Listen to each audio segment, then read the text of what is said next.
Voilà, j'aimerais déclarer ce matin que lorsque nous devenons enfants de Dieu, lorsque nous acceptons Christ dans notre vie, nous passons par la repentance et nous nous détournons du péché, Dieu devient notre Père, mais il devient aussi notre guide. C'est-à-dire qu'il donne une direction à notre vie, il prend en charge notre vie et il nous dirige dans certaines directions. Moi, je suis rassuré de savoir que Dieu me guide dans le monde dans lequel je vis. Dans ce monde qui est un peu perdu, où il y a tant d'imprévus, tant d'incertitudes, où il y a tant de haine, de violence, je suis rassuré de savoir que Dieu guide et conduit ses enfants. Et comme nous l'avons dit la dernière fois, la première question que tu dois te poser, c'est qui est le guide de ta vie? Est-ce que c'est toi-même? Est-ce que c'est les autres? Vous savez, quand c'est nous-mêmes et les autres, en réalité, nous ne contrôlons pas les choses. Quand nous guidons notre vie, nous voulons l'amener à un endroit, mais nous n'y arrivons pas. Nous voulons l'amener vers la paix, peut-être vers la joie, vers l'amour, mais nous n'y arrivons pas parce que la Bible dit que le prince de ce monde, c'est Satan, et que Satan, il détruit. C'est un être spirituel qui a une emprise sur les hommes. Et tant que nous n'avons pas accepté Jésus, bien le diable travaille facilement. Mais lorsque Jésus vient dans une vie, le diable ne fait plus ce qu'il veut. Jésus devient notre guide, Dieu devient notre guide. Et puis, nous l'avons lu, et ce sera la deuxième partie ce matin, Dieu veut être ton guide. Nous avons vu la semaine dernière que Dieu va guider son peuple. On le trouve par exemple dans le chapitre de Néhémie 9, verset 12, où il est rappelé ce qui se passait du temps donc de l'Exode. Tu les guidas le jour par une colonne de nuée et la nuit par une colonne de feu qui les éclairait dans le chemin qu'ils avaient à suivre. Voilà, cette colonne, cette nuée ou cette colonne de feu, c'était une image pour nous du Saint-Esprit qui nous guide, qui nous conduit, qui nous dirige dans la vie chrétienne. Oui, nous ne suivons pas des préceptes, ne suivons pas une religion, mais nous avons un Dieu qui vit en nous et qui nous dirige et qui nous conduit dans une direction. Une direction qui est parfaite, qui est utile, qui est pour la gloire de Dieu. Et nous voyons que dans l'Ancien Testament, Dieu va guider son peuple. Et nous l'avons vu la dernière fois, le but de Dieu, c'était le pays de Canaan, pays où coule le lait et le miel, mais où il fallait détruire, il fallait prendre possession de ces lieux. Il y avait des ennemis qui étaient là. Et c'est l'image pour nous, non pas du ciel, mais c'est une image pour nous de la vie de victoire que Dieu veut pour nous. Le but de Dieu, c'est de faire de nous des vainqueurs, des hommes, des femmes qui vivent le royaume de Dieu dans leur vie et qui transmettent le royaume de Dieu autour d'eux. C'est le but de Dieu, la vie de règne. Règne sur le péché, règne sur le mal, règne sur les combats, les difficultés, les oppositions. C'est la volonté de Dieu. Mais nous voyons que même si Dieu avait comme but de les amener dans le pays de Canaan, il y avait des étapes. Et de la même manière, pour nous amener dans cette vie de victoire, Dieu va nous diriger, nous guider dans des étapes. Et c'est important que nous comprenions cela, parce que dans la vie chrétienne, il n'y a pas un chrétien qui à un moment donné de sa vie se dit « Mais qu'est-ce que tu es en train de faire, Seigneur ?» Il y a toujours ces moments dans notre vie où on ne comprend pas ce qui nous arrive. On ne sait pas toujours où Dieu veut nous amener. C'est pour cela que la parole de Dieu nous est donnée, afin de nous enseigner, de nous rassurer, et aussi que nous réalisions, oui, que Dieu nous guide dans des étapes pour une raison. Et la semaine dernière, nous avons vu que plusieurs étapes. La première étape, c'est que Dieu les a guidés vers la mer. Ça semble être une impasse, mais en réalité, le but de Dieu, c'était de les conduire vers une libération surnaturelle. Ils sont arrivés à la mer afin qu'il n'y ait pas de libération naturelle. Mais Dieu les a conduits à la mer pour vivre une libération surnaturelle. Et quand nous rencontrons Jésus, eh bien, j'aimerais te dire que Dieu nous amène dans une libération surnaturelle, où nous sommes véritablement sauvés, où nous sommes transformés. Et puis, après cette libération où la mer va s'ouvrir, où ils vont passer, et c'est là la libération surnaturelle, les Égyptiens vont être engloutis, eh bien, Dieu va les conduire dans le désert de Shur. Nous avons vu, et je ne rentre plus dans les détails, mais que cela nous parle d'une étape où Dieu veut nous amener à être forts intérieurement. Être forts à l'intérieur. Et où Dieu va donner des paroles et où va tester notre foi au travers de certaines situations qui sont là. Je rappelle simplement que Dieu n'envoie pas la maladie, que Dieu n'envoie pas ne nous conduit pas à pécher. Non, je ne parle pas de ce type d'épreuve. mais type d'épreuves qui sont là, des événements, des circonstances parfois difficiles où notre foi est éprouvée. Et puis, après cette étape, eh bien, Dieu va les amener à Élim, un endroit où il y avait des palmiers et des sources, le lieu de la bénédiction. Et on a vu que Dieu, parce qu'il est bon et qu'il nous aime, eh bien, il veut nous amener aussi vers la bénédiction. Qu'elle soit matérielle, physique ou spirituelle, nous avons un Dieu qui bénit parce que Dieu est profondément bon. Amen. Et ce matin, nous allons voir donc plusieurs autres étapes après donc Élim, ce qui s'est passé. Donc nous lisons Exode chapitre 16, versets 1 à 2. Et nous arrivons donc au désert de Sin, entre Élim et le Sinaï. Toute l'assemblée des enfants d'Israël partit d'Élim et ils arrivèrent au désert de Sin, qui est entre Élim et Sinaï, le 15e jour du second mois après leur sortie du pays d'Égypte. Et toute l'assemblée des enfants d'Israël murmura dans le désert contre Moïse et Aaron.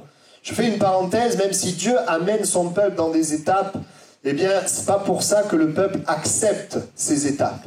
Et nous voyons que, par exemple, pour parler du désert de Shur, où Dieu voulait les rendre forts intérieurement, c'était le début, ils ont échoué, ils ont murmuré, ils ne sont pas tournés vers Dieu. Et nous voyons dans l'histoire du peuple d'Israël que malheureusement, même si Dieu les a conduits, ils n'ont pas laissé Dieu faire l'œuvre qu'il voulait faire.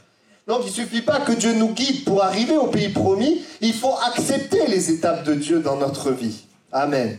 Et donc, que va-t-il se passer dans le désert de Sin? Eh bien, nous le lisons, Exode 16, versets 3 et 4. Les enfants d'Israël leur dirent: que ne sommes-nous morts par la main de l'Éternel dans le pays d'Égypte, quand nous étions assis près des pots de viande, quand nous mangions du pain à satiété, car vous nous avez menés dans ce désert pour faire mourir de faim toute cette multitude. L'Éternel dit à Moïse: voici, je ferai pleuvoir pour vous du pain du haut des cieux.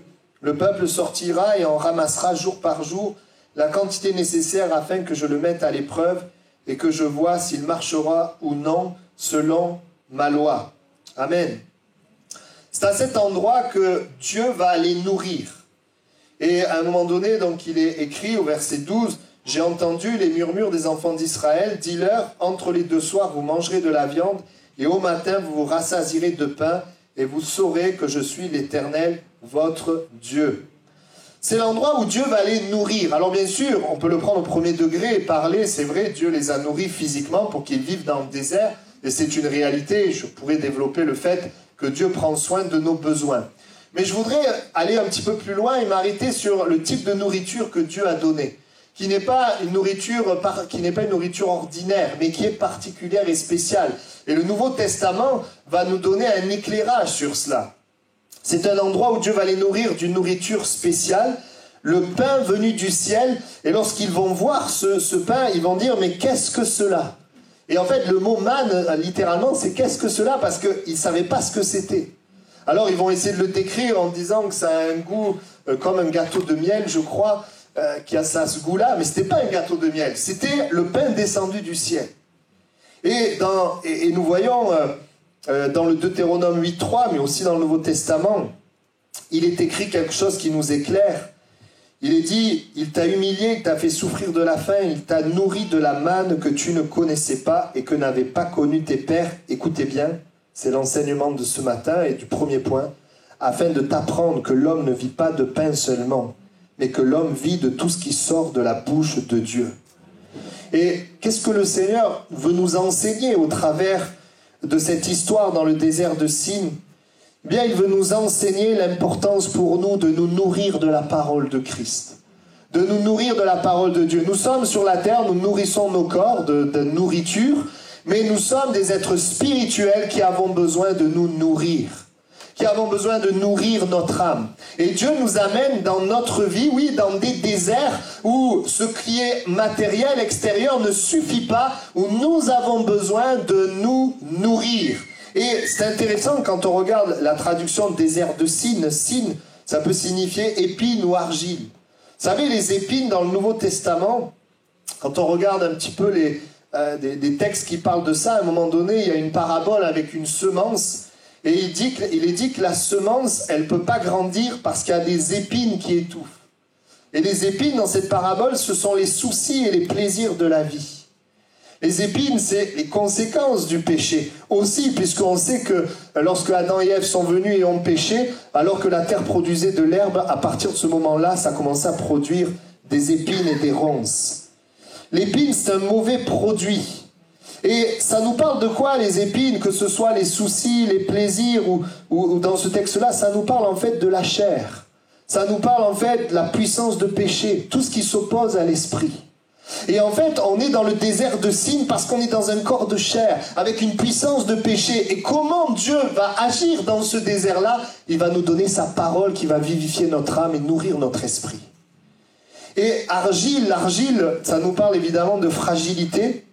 Je vous prends le texte de Daniel 2, 42, quand il est dit « Comme les doigts des pieds étaient en partie de fer et en partie d'argile, ce royaume sera en partie fort et en partie fragile. » Ce verset montre que l'argile nous parle de la fragilité. Et la fragilité, c'est aussi la vie de la chair. La chair sans Dieu qui est si fragile.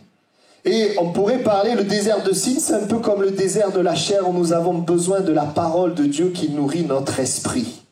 Et l'homme est fragile à cause de la chair. Et ainsi, Dieu voulait qu'il soit nourri d'une nourriture particulière. Bien sûr, c'est littéral, il mangeait la manne, mais il y a une signification, un symbole pour nous dans notre vie. Dieu nous amène, il nous montre, oui, on est parfois dans le désert de la chair, on voit certaines réactions, on voit certains problèmes, combats. Dieu nous amène toujours à nous rendre compte des obstacles qui sont là devant nous, qui sont en nous, afin de nous conduire à nous nourrir de la parole de Dieu. Quelle est cette étape? Qu'est-ce que Dieu attend de nous? Qu'est-ce que Dieu veut? Dieu veut nous amener dans une dépendance à Dieu, une dépendance à lui. Il nous guide. Alors nous, on aimerait tellement tout réussir. Mais vous savez, si on réussit tout par la chair, on va vers la mort. Et Dieu ne veut pas qu'on réussisse. D'abord, il veut que nous agissions par l'esprit et non par la chair. Et donc, il conduit son peuple vers cette nourriture spéciale. Et nous savons, bien sûr, la Bible en parle. C'était très important, cette nourriture, parce que cette manne, on va la retrouver dans l'arche de l'Alliance. Cette arche qui représentait la présence de Dieu, où il y avait le bâton d'Aaron, l'étape de la loi et la manne. Parce que, bien sûr, il y a un symbole derrière la manne, c'est la parole vivante de Dieu. Et donc c'est très important. Jésus le dira dans le Nouveau Testament, c'était à cela que je faisais référence tout à l'heure, l'homme ne vivra pas de pain seulement, mais de toute parole qui sort de la bouche de Dieu. Amen. Et j'aimerais te dire, si tu passes par une étape où tu vois tout ce qui ne va pas chez toi, ou peut-être des circonstances te montrent les réactions de la chair, c'est afin que tu puisses te nourrir de la parole de Christ, de la parole de Dieu. C'est afin que chaque jour, vous voyez, l'Écriture dit chaque jour, parce qu'on est chaque jour dans un corps de chair. Chaque jour, il y a cette puissance qui est là. Et nous avons besoin, beaucoup de gens essaient de lutter. Les gens, même les gens du monde qui n'ont pas Dieu, ils voient bien le problème du péché et de la chair. Alors eux aussi, ils luttent à leur manière, ils font des résolutions, ils essaient de trouver des solutions, etc. Mais nous savons que ce n'est pas en luttant contre la chair qu'on va vaincre la chair. C'est en étant nourris des paroles de Dieu. Parole de l'Esprit, la manne. Et ça, c'est un enseignement pour chacun d'entre nous. Et c'est même un des 3 éléments facteurs de la présence de Dieu. Si on le voit dans l'Arche de l'Alliance, il veut nous amener à apprendre à te nourrir de la parole de Dieu alors que nous sommes dans un corps de chair. Apprendre même face à ce qui ne va pas, à aller t'appuyer sur ce que Dieu dit. Nous nourrir de la parole pour vivre la vie spirituelle. On a parlé, vous vous souvenez, de la force intérieure où Dieu donne des paroles et éprouve notre foi. On a parlé de la bénédiction, mais Dieu travaille à ce que nous nourrissions jour après jour de la parole. Oui, il y a une étape, Dieu donne la parole pour nous fortifier, mais il y a une étape où Dieu veut nous amener nous-mêmes à aller nous nourrir. C'est le peuple qui allait chercher. C'est très important de voir. Ils n'avaient pas besoin de supplier Dieu d'envoyer. Dieu envoyait tous les jours. Mais la question c'était, est-ce que je sors pour prendre ? Est-ce que, alors que Dieu parle, je voudrais vous dire, pour chaque enfant de Dieu, tous les jours, Dieu parle. Mais est-ce que moi, j'ouvre ma Bible pour recevoir? Est-ce que je sors pour prendre? Ou est-ce que je reste dans la chair? Le désert de Sin, où je reste là. Et on peut rester dans le désert comme ça et rester faible spirituellement toute notre vie. Dieu travaille à créer un lien avec nous. Il désire que nous soyons dépendants de lui. La parole qui nous nourrit s'inscrit dans cette relation de foi que nous avons avec lui. Et la Bible nous dit dans le Nouveau Testament, demeurez en moi et je demeurerai en vous. Comme le sarment ne peut de lui-même porter du fruit s'il ne demeure attaché au cep, vous ne le pouvez non plus si vous ne demeurez en moi. Et la parole, nous nourrir de la parole est une des manières de demeurer en lui. D'ailleurs, la Bible le dit. Si vous demeurez en lui, c'est demeurer dans sa parole. Amen. On le voit aussi, Jésus, l'exemple parfait, qui dira, je ne fais rien de moi-même, je parle selon ce que le Père m'a enseigné. Autrement dit, Jésus reçoit les paroles et agit et parle selon ces paroles. Oui, Dieu nous guide et nous conduit pour apprendre à nous nourrir chaque jour de ce qui vient du ciel. Et si Dieu permettait que tout aille bien, tout soit merveilleux, que finalement il ne montre pas tout le problème de la chair, on n'irait pas chercher la parole et on ne deviendrait pas fort. Mais Dieu désire faire de nous un peuple qui est fort. Amen. Et donc concrètement, qu'est-ce que ça veut dire? Lire la Bible, méditer la Bible, étudier la Bible, se mettre en position d'écoute quand je lis ou quand je prie, être attentif à la parole que l'Esprit de Dieu veut me rappeler. Jésus a vécu de la parole de son Père. Et il faisait face lui aussi dans le désert de Sin, je dirais, c'était pas le désert de Sin, mais dans le sens où c'était difficile pour sa chair, il venait de jeûner 40 jours, eh bien, il va répondre par la parole. Il est écrit. Il ne va pas répondre selon la chair. Parce que le diable lui dit, change les pierres en pain. Il avait faim, il venait de jeûner 40 jours. Il aurait pu agir selon la chair. Mais non, il va dire, il est écrit. Jésus va très tôt apprendre et comprendre que j'agis et je me nourris de la parole de Christ. Amen. Amen. Gloire à Dieu. La Bible nous invite les uns les autres à considérer cette parole qui est inspirée de Dieu, utile pour enseigner, pour convaincre, pour corriger, pour instruire dans la justice. Regardez, afin que l'homme de Dieu soit accompli et propre à toute bonne œuvre. Oui, Dieu nous perfectionne et il veut nous amener dans cette étape de dépendance à Dieu. Peut-être que des choses ne vont pas comme tu voudrais, mais peut-être que Dieu est en train de te guider vers une dépendance parce que tu es indépendant de lui. Amen. Donc ça, c'est l'étape numéro 4. Étape numéro 5, Exode 17, 1. Après cela, toute l'assemblée des enfants d'Israël partit du désert de Sin, selon les marches que l'Éternel leur avait ordonnées. Et ils campèrent à Réphidim, où le peuple ne trouva point d'eau à boire. Ils arrivent à Réphidim. Réphidim, c'est littéralement le lieu de repos. Mais encore une fois, c'est un drôle de repos parce que là où ils arrivent, il n'y a pas d'eau à boire. Et si on regarde même la suite du texte, c'est là, et on va en parler, on va le développer, Exode 17, verset 8, Amalek vint combattre Israël à Réphidim. Donc Dieu les amène à un lieu qui s'appelle repos, où ils n'ont pas d'eau et où l'ennemi vient les combattre. C'est ce que nous voyons. Alors je ne vais pas trop m'étendre sur le fait qu'ils n'ont pas d'eau à boire parce qu'on l'a déjà vu à Mara. Mais encore une fois, je pourrais parler, oui, le repos que Dieu veut nous donner n'est pas un repos extérieur, un repos intérieur. Un repos qui vient de Dieu malgré les perturbations extérieures. Pour le monde, le repos, c'est quand tout extérieurement va bien. Si tout extérieurement va bien, je suis dans le repos. Mais pour Dieu, le repos, c'est que même si tout va mal, je suis quand même dans le repos. C'est ce repos-là que Dieu veut nous donner. Et nous savons qu'ils ont encore murmuré. Mais Dieu va donner un moyen, il va dire à Moïse de frapper le rocher, qui a encore une image de Christ qui est frappé, de la croix, et de cette croix-là, nous pouvons trouver l'eau à boire. Nous pouvons trouver ce dont nous avons besoin. Oui, Dieu nous amène à un repos intérieur à cause de la croix, parce que la croix est suffisante par rapport à ce que nous vivons, à nos déserts qui sont là devant nous. Mais ça nous demande de la foi.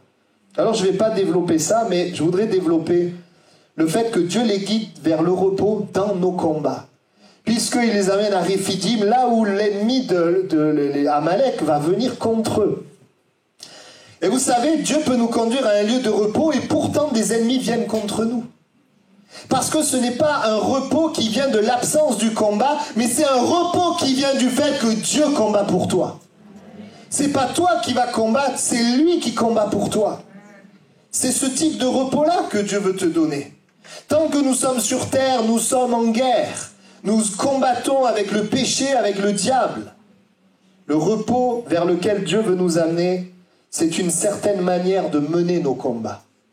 Et Dieu enseigne, et c'est très intéressant de voir qu'est-ce qui va se passer lorsque Amalek va venir contre eux. Certains, nous connaissons l'histoire, nous le lisons.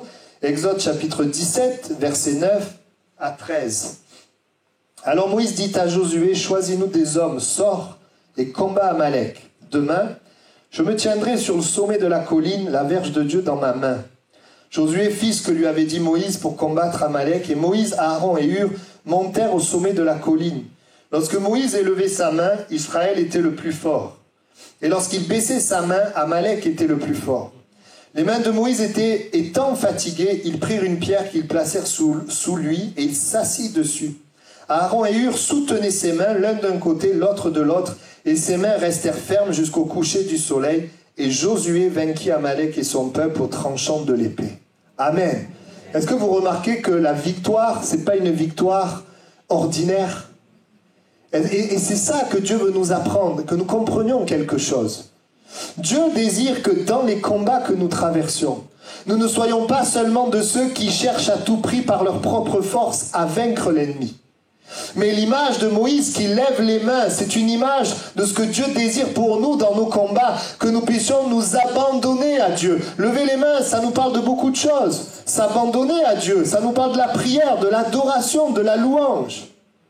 Et on voit que lorsqu'il y a la prière, lorsqu'il y a la confiance, lorsqu'il y a l'abandon, alors Dieu combat pour nous. Lorsqu'il n'y a pas la prière, là, quand la Bible dit quand il baissait les mains, Amalek était vainqueur.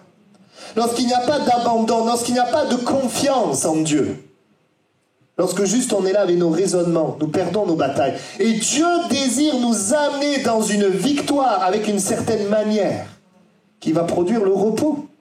Parce que finalement, dans nos combats, qu'est-ce que Dieu attend de nous? Que nous nous reposions en lui. Que nous nous confions en lui. Alors est-ce que ça veut dire qu'on ne fait rien, tout va se faire tout seul? Non, puisque Josué, il fait partie du peuple, il se battait aussi. Mais donc, on a des choses à faire dans nos combats, on a une responsabilité, il y a des choses qu'il faut dire, des choses qu'il faut faire, c'est sûr, mais il y a cette face cachée. Seigneur, je fais ce que je dois faire, mais je ne me confie pas dans mes propres forces. Je me confie en toi. Je lève mes mains et je t'adore parce que ta parole est la vérité. Et ça, c'est important. Quelque chose d'étonnant, au lieu de concentrer toutes les forces au combat, parce que si Josué, s'il y avait eu Moïse, il y a eu Aaron et Hur, ça en fait 3 de plus pour combattre. Au lieu de concentrer toutes les forces au combat, une partie du combat, il y a une partie qui combat et une autre partie qui lève les mains vers Dieu. Dieu nous guide vers la victoire avec une certaine manière de combattre. Vous savez comment parfois des peuples ont gagné des batailles grâce à une stratégie. Je ne sais plus c'est où, mais cette stratégie où des personnes ont fait venir les ennemis dans la forêt parce qu'ils connaissaient la forêt, et là dans la forêt ils ont pu les vaincre alors qu'ils étaient moins nombreux. Il y a des stratégies qui nous permettent de gagner. J'aimerais te dire, pour nous, ce qui nous permet de gagner, c'est de véritablement, face à l'ennemi qui vient contre nous, de nous abandonner à Dieu, de nous confier en Dieu. Et la prière est un moyen de nous abandonner à Dieu. De dire, Seigneur, je m'abandonne à toi et je t'adore parce que tu combats pour moi. J'aimerais vous dire ceci, quand tu prends les armes pour te battre, Dieu te laisse te battre. Mais quand tu les poses pour l'adorer, c'est Dieu qui prend les armes pour se battre pour toi. Et c'est important que... Et ça, c'est une étape dans laquelle Dieu nous fait passer, tôt ou tard. Nous arrivons dans des combats, le premier réflexe pour chacun d'entre nous, moi le premier, c'est de chercher à régler le problème par nous-mêmes. C'est chercher à se battre par nous-mêmes. Et c'est souvent quand on se... Excusez-moi l'expression, on se casse les dents. Quand on se prend un mur, qu'on se dit, tiens, peut-être que je pourrais demander à Dieu. Alors attends pas de te casser les dents, mais lève les mains vers le ciel. Et fais confiance à Dieu, appuie-toi sur Dieu, appuie-toi sur sa parole.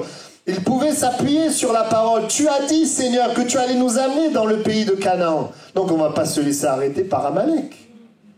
Nous en remettons à toi. Même si ce ne sont pas des vaillants guerriers, ce ne sont pas des habitués de la guerre. Néanmoins, eh bien, nous en remettons à toi. L'Écriture dit que nous sommes vainqueurs, et même plus que vainqueurs, par celui qui nous a aimés. Vous aurez vainqueur pas par vos propres forces, mais par celui qui vous a aimés. Voilà pourquoi nous nous confions en lui. Amen. J'aime ce verset qui dit, psaume 20, verset 8, « Ceux-ci s'appuient sur leurs chars, ceux-là sur leurs chevaux, nous invoquons le nom de l'Éternel notre Dieu. » Retenez ce verset. S'appuie sur les chars, s'appuie sur les chevaux, nous appuyons sur Dieu. Amen. Et finalement, notre combat, c'est de lui faire confiance. Notre responsabilité, c'est de compter sur lui. N'est-ce pas ce que Paul a dit? J'ai combattu le bon combat. Et le bon combat de Paul, c'était pas de se battre contre les ennemis. Il dira le bon combat, c'est la foi. C'est de croire.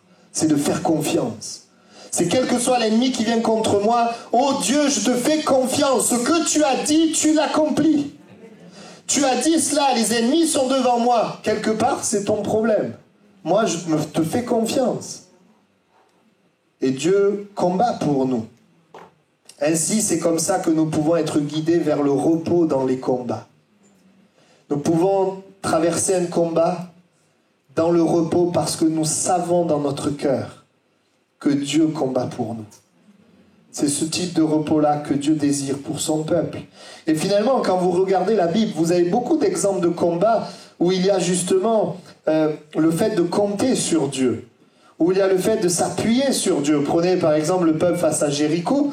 En fait, l'ange de l'Éternel apparaît à Josué, lui donne la stratégie. Lui, il a juste fait confiance dans ce que l'ange de l'Éternel a dit. Il va agir selon ça. Et ils sont pas arrivés à essayer de défoncer les murailles, vous voyez? Ils ont juste obéi à Dieu. Et quand ils ont crié, la muraille s'est écroulée. Vous voyez, tout ce qu'ils ont fait, c'est compter sur Dieu. Ah oui, ils étaient quand même sur le terrain. C'est vrai, ils étaient là. Ils ont écouté, ils ont obéi. Je pense à Gédéon aussi, qui a écouté aussi Dieu. Qui a fait ce que Dieu lui a demandé. C'est étonnant la victoire de Gédéon parce qu'ils n'ont rien, ils n'ont pas eu besoin de combattre. C'est Dieu qui a combattu pour eux. Ils ont juste eu besoin de se confier en Dieu. Et même à un moment donné, ça peut nous arriver. Gédéon, il était dans la peur. Dieu lui dit, si tu as peur, descends vers les ennemis et écoute. Alors il y est descendu, c'est qu'il avait peur. Hein. Et là, il entend, il voit que l'ennemi lui-même dit que Gédéon va les battre. Et il est encouragé. Vous voyez, la foi, ce n'est pas toujours quelque chose de facile. Parce que tout ce qui est visible est bien réel devant nous. On n'est pas des gens qui font un déni de ce qui se passe. Non, on a les pieds sur terre, on fait face aux problèmes et on doit faire face, on est responsable, mais dans notre cœur, nous comptons sur l'Éternel. Nous nous appuyons sur lui. Nous cherchons sa face. Moi, je suis content de savoir, il y a des obstacles, il y a des oppositions. Et en ce moment, dans la vie de l'Église, il y a des situations compliquées. Et où on n'a pas toujours la réponse. Mais on peut toujours venir à Dieu. On peut toujours chercher Dieu. Et la Bible dit que celui qui cherche Dieu, il ne le cherche pas vainement. Amen. Vous vous rappelez de Pierre, il va aimer Dieu par ses forces. Il va chercher à servir Dieu par ses forces, mais il ne va pas tenir. Il va apprendre à faire confiance. Il va apprendre à s'appuyer sur l'Esprit de Dieu, à s'appuyer sur Dieu. Et l'Esprit de Dieu va agir au travers de lui. Amen. Il nous conduit, il nous guide vers le repos dans les combats. Et puis, après cette étape, il est dit, Exode 19, versets 1 et 2, le 3e mois après leur sortie du pays d'Égypte, les enfants d'Israël arrivèrent ce jour-là au désert de Sinaï. Étant partis de Réphidim, ils arrivèrent au désert de Sinaï et ils campèrent dans le désert. Israël campa là vis-à-vis de la montagne. 6e, nous arrivons à une autre étape. Sinaï, la montagne de Sinaï, si vous vous souvenez de l'histoire, c'est l'endroit où Dieu va leur parler. C'est l'endroit où Dieu va se manifester sur la montagne. Où Moïse va être là dans la gloire de Dieu et il va se manifester, va demander au peuple de se sanctifier. Et c'est aussi là où Moïse va un petit peu prendre du temps, hein, plusieurs jours, 40 jours, où Dieu va lui donner les lois, où Dieu va lui parler. Et dans Exode, en fait, à partir de là, jusqu'à presque la fin, c'est que des lois et des ordonnances que Dieu va donner. Sinaï, c'est l'endroit où Dieu va parler, où Dieu va enseigner. On le voit, Exode 19, versets 9 à 11. L'Éternel dit à Moïse, « Voici, je viendrai vers toi dans une épaisse nuée, afin que le peuple entende quand je te parlerai, et qu'il ait toujours confiance en toi. » Moïse rapporta les paroles du peuple à l'Éternel, et l'Éternel dit à Moïse, « Va vers le peuple, sanctifie-les aujourd'hui et demain, qu'ils lavent leurs vêtements, qu'ils soient prêts pour le 3e jour, car le troisième jour, l'Éternel descendra aux yeux de tout le peuple, sur la montagne de Sinaï. Et puis dans Exode 20, 1 à 3, alors Dieu prononça toutes ces paroles en disant, je suis l'Éternel ton Dieu, etc.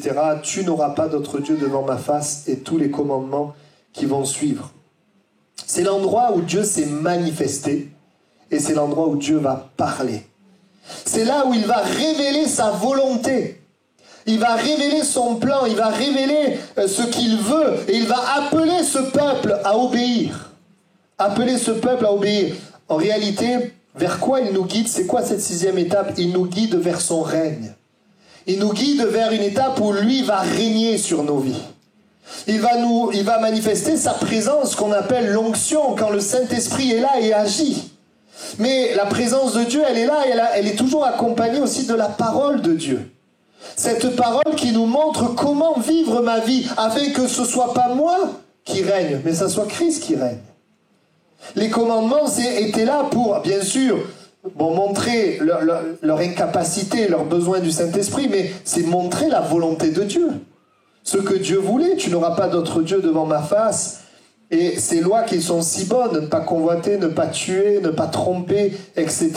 Il révèle sa volonté. Et il y a des moments dans nos vies, il nous amène à une étape où il nous montre sa volonté pour que nous obéissions, pour que nous acceptions cette parole. Il se manifeste. Et nous savons que, et c'est une image, encore une fois, dans le Nouveau Testament, eh bien, la présence de Dieu, elle est là par le Saint-Esprit qui habite en nous.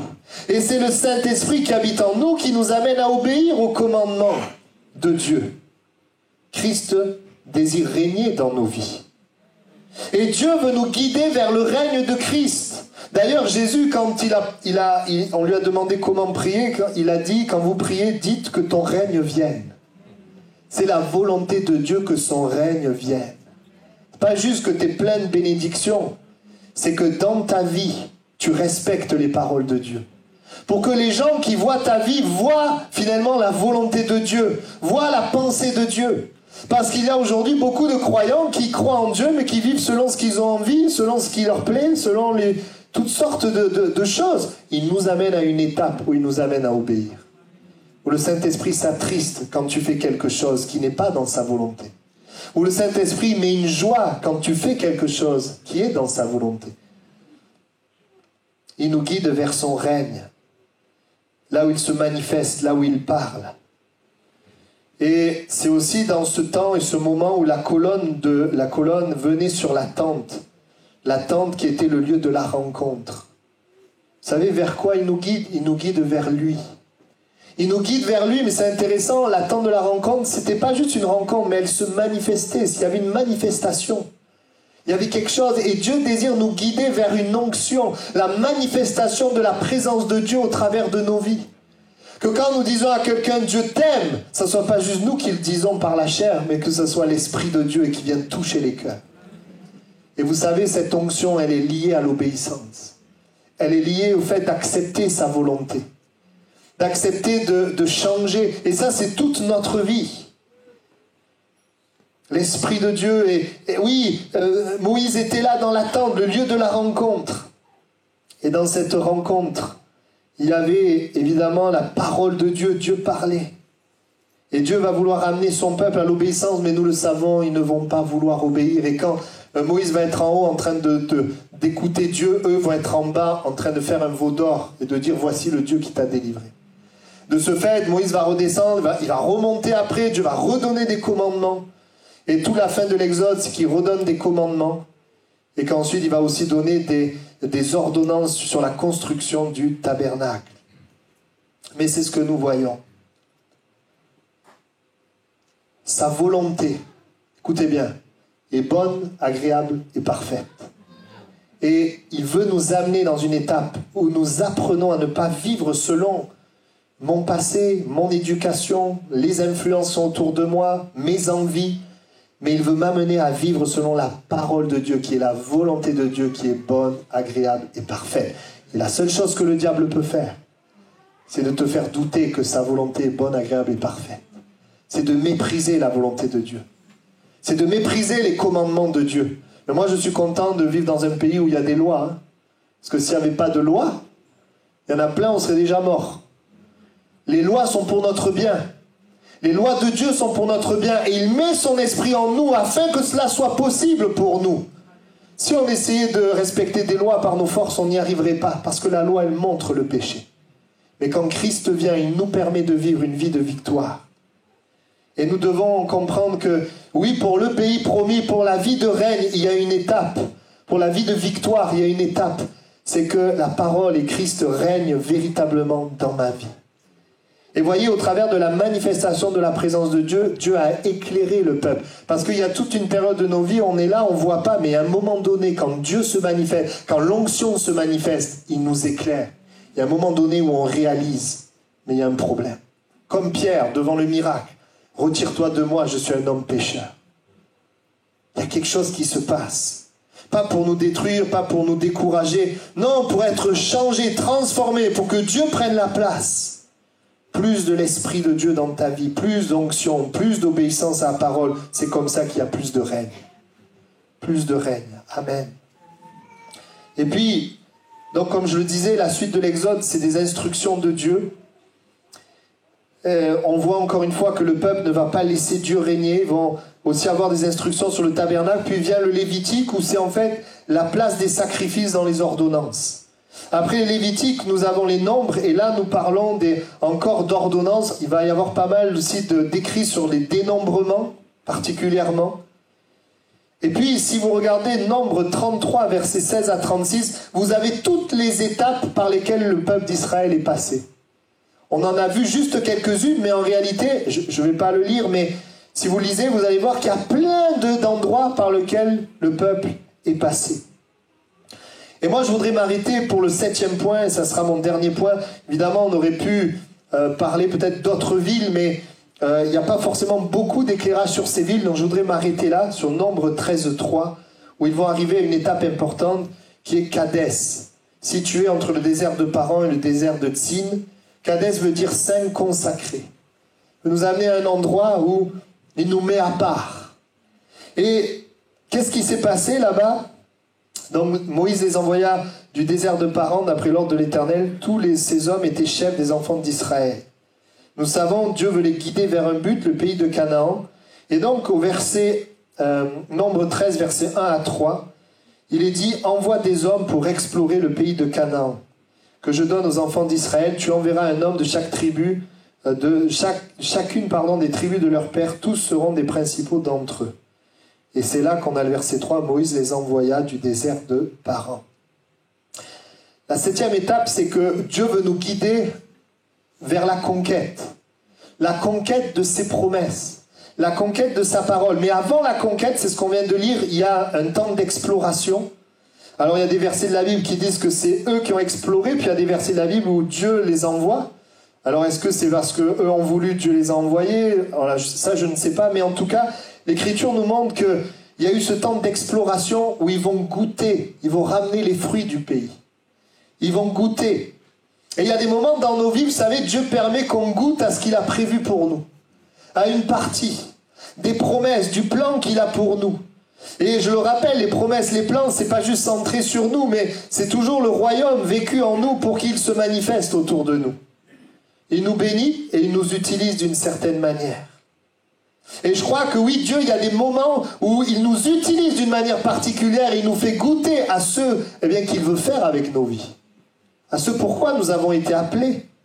Il nous bénit d'une certaine manière, mais c'est pas encore la vie de règne, c'est juste un échantillon. Et l'Écriture dit, Nombre 14.9, « Ne soyez point rebelles contre l'Éternel, ne craignez point les gens de ce pays, car ils nous serviront de pâture, ils n'ont plus d'ombrage pour les couvrir, l'Éternel est avec nous, ne les craignez pas. » Vous voyez, ils ont goûté à des bontés, mais il y avait des ennemis. Il y avait des combats, il y avait des difficultés. Et là, nous avons lu la parole de celui qui croit, mais il y avait malheureusement parmi eux beaucoup de personnes qui, alors qu'ils ont goûté, ils se sont arrêtés plus sur l'ennemi qui était là, plutôt que ce qu'ils ont pu goûter de la parole de Dieu. Sauf Josué et Caleb, qui eux, ont plus regardé à Dieu, à la parole de Dieu. Et j'aimerais vous dire, et ça c'est important, la conquête des promesses ne se fait pas sans combat. Le plan de Dieu inclut la bénédiction, mais c'est aussi de renverser l'ennemi, de renverser les obstacles. Et j'aimerais dire ceci, et c'est ce que je crois. En réalité, on est là dans le 7e point, c'est un point particulier, parce que ce 7e point, le fait d'aller conquérir, il a été préparé par les étapes d'avant. Si les étapes d'avant, ils n'ont pas laissé Dieu faire, ils ne peuvent pas conquérir. Et c'est ce qui va se passer. Les étapes qu'ils ont vécues avant, les préparaient à cette 7e étape. Pourquoi? Parce qu'en réalité, ce que Dieu avait prévu, écoutez bien, ce que Dieu avait prévu avant, toutes les étapes avant, c'était des étapes afin d'amener une transformation en eux, pour qu'ils soient capables de renverser les ennemis, de s'emparer du pays promis. La bénédiction, la force, la victoire, par la transformation que Dieu a opérée en nous dans les étapes précédentes. La conquête ne se fait pas par la force humaine, mais par la transformation opérée par Dieu dans le désert qui était là auparavant. On sait que beaucoup se sont découragés, n'ont pas pu entrer en possession, parce qu'en réalité, ils ne se sont pas laissés façonner. Ils n'ont pas été transformés. Leur raisonnement n'a pas été renouvelé. Pourtant, Dieu a tout mis en place pour que leur raisonnement change. Et Dieu ne forcera pas. Dieu nous conduira des étapes pas toujours évidentes, parce que pour refléter Christ, il faut laisser certaines choses. Mais ce sont des étapes qui nous préparent à la vie de victoire. Ils n'ont pas accepté la direction de Dieu vers la dépendance. Ils n'ont pas accepté peut-être le règne de Dieu. On le voit, c'est pas peut-être, on le voit, ils n'ont pas accepté, ils murmuraient. Et vous savez, c'est souvent dans nos familles et dans notre quotidien qu'on voit si on accepte ou pas l'œuvre de Dieu. C'est là où nous pouvons être vrais. Vous savez, à l'église, on a tous un masque, on est tous gentils. Mais quand on est seul dans notre famille, on est ce qu'on est réellement. On est ce qu'on est réellement. On peut être à l'église, dire gloire à Dieu, alléluia, et dans la semaine être dans la famille et faire que murmurer. Et finalement, ce qui compte, c'est pas ce que tu vis ici, mais c'est ce que tu vis dans le lieu caché, dans ta famille. Est-ce que je laisse Dieu me façonner, me changer, me transformer? Peut-être que c'est pas agréable, c'est pas forcément facile. Il y a plein d'images dans la Bible, comme le potier qui façonne le vase, c'est pas toujours agréable. Ou comme quand on met l'or dans le feu pour faire sortir les scories, le feu, c'est pas agréable non plus. Mais le résultat, il est tout à la gloire de Dieu. Il est éternel. Et nous sommes, c'est vrai, guidés par Dieu dans toutes ces étapes. Et j'aimerais vous dire, oui, plusieurs se sont découragés, mais Dieu avait tout prévu. L'Éternel sera toujours ton guide. Il rassasiera ton âme dans les lieux arides. Il redonnera de la vigueur à tes membres. Tu seras comme un jardin arrosé, comme une source dont les eaux ne tarissent pas. Et ça dans le désert, par la puissance de Dieu, par la présence de Dieu. Dieu désire que nous vivions une vie de conquête. Et la conquête, je voudrais le rendre pratique pour nous, c'est vivre le royaume de Dieu. C'est-à-dire l'amour, la paix, la joie par Christ, en nous et au travers de nous. Que nous puissions refléter Christ. Et nous savons que Dieu nous y amène. On a un exemple dans la Bible, dans l'Ancien Testament, Joseph qui est passé par des déserts. Le désert de l'injustice, de la solitude, du rejet. Mais ce désert a fait de lui un homme de conquête. Ce désert a fait de lui, parce que dans ce désert, il a compté sur Dieu, s'est laissé façonner, il n'a pas laissé la haine s'attacher à son cœur. Et il est devenu un instrument de pardon et de provision. Il a manifesté Dieu, le caractère de Dieu. Il a vécu une restauration, il a permis une restauration dans sa famille. Nous voyons que oui, Dieu le fait passer, j'aurais pu parler de David également, qui est passé dans des déserts, pour devenir un roi qui allait s'occuper du peuple, selon le cœur de Dieu. On va incliner nos têtes ensemble et avoir un temps de prière. Nous avons vu dans le premier message que Dieu nous guide vers une libération surnaturelle. Et si quelqu'un est encore enchaîné, Jésus veut te libérer.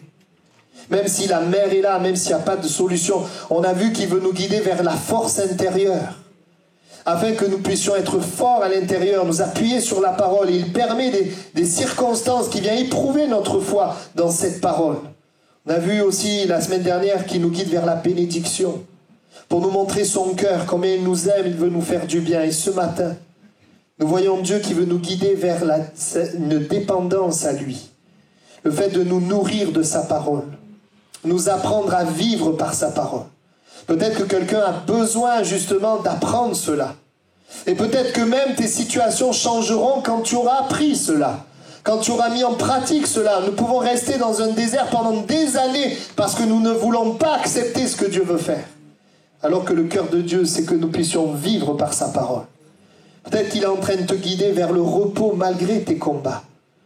Te permettre de t'abandonner, de compter sur lui et même de l'adorer alors que l'ennemi est devant toi. Apprendre à te reposer sur lui. La Bible dit reposez-vous sur lui. De tous vos soucis, comptez sur lui. Déchargez-vous sur lui. Peut-être qu'il te guide vers son règne dans ta vie. Tout est bloqué parce que tu n'acceptes pas la manifestation de Dieu avec ses commandements. Sa parole qui veut te changer, te transformer. Mais ce matin, tu peux dire, Seigneur, je veux que tu règnes dans ma vie. Vous savez, plus le Saint-Esprit nous parle pour régler quelque chose, plus on résiste et moins on l'entend. Et ensuite, on s'endurcit. Et on reste pareil. Et ça devient très difficile de changer. Mais la Bible dit, si tu entends sa voix, il ne faut pas endurcir ton cœur. Il ne faut pas endurcir ton cœur. Mais il faut écouter. Et mettre ta vie en règle par la foi, avec l'aide de l'Esprit de Dieu qui vit en toi. Et si tu acceptes la dépendance, le repos dans les combats et le règne, tu vas être conduit vers la conquête des promesses qu'il t'a faites. Il va se servir de toi pour sa gloire, afin qu'il y ait un impact éternel. Que la vie des gens soit transformée d'une manière éternelle, parce que Dieu agira au travers de toi. C'est Dieu lui-même qui agira dans des vies au travers de toi. Et quand c'est Dieu qui agit, c'est éternel, c'est profond et c'est puissant. Si tu laisses Dieu faire son travail.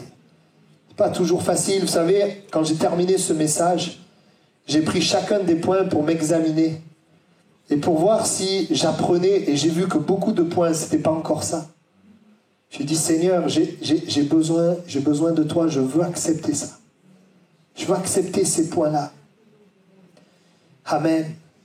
Nous allons prier, puis tu peux répondre à ce message dans ton cœur. Nous allons prier maintenant. Seigneur, merci parce que tu nous guides. Tu es le meilleur guide et tu nous conduis. Seigneur, vers la vie de victoire, la vie de Canaan, la vie où Christ est glorifié, Christ est vu. Nous voulons te prier, Seigneur, ce matin de nous aider les uns les autres à accepter ta parole dans nos cœurs, afin que ceux et celles qui ont besoin viennent se nourrir de ta parole, viennent récupérer la manne qui vient chaque jour, afin que ceux et celles qui traversent des combats et qui sont sans arrêt dans l'inquiétude viennent trouver maintenant le repos. Accepte de compter sur toi et de traverser ces combats avec les mains levées vers le ciel. Je te prie pour aussi ceux et celles qui sont là et qui peut-être ont vu la manifestation de Dieu, la présence de Dieu, ont entendu les lois, mais n'ont pas accepté ces lois dans leur cœur. Je te prie, Seigneur, afin que nous acceptions ta volonté. Pas seulement ce qui nous plaît, pas seulement ce que le monde dit, pas ce que le monde dit, mais ce que ta parole dit, même lorsque le monde dit quelque chose de contraire. C'est ta parole que nous voulons, rien d'autre. Et nous prions que nous soyons une église et des hommes et des femmes qui puissions entrer dans les promesses que tu as faites.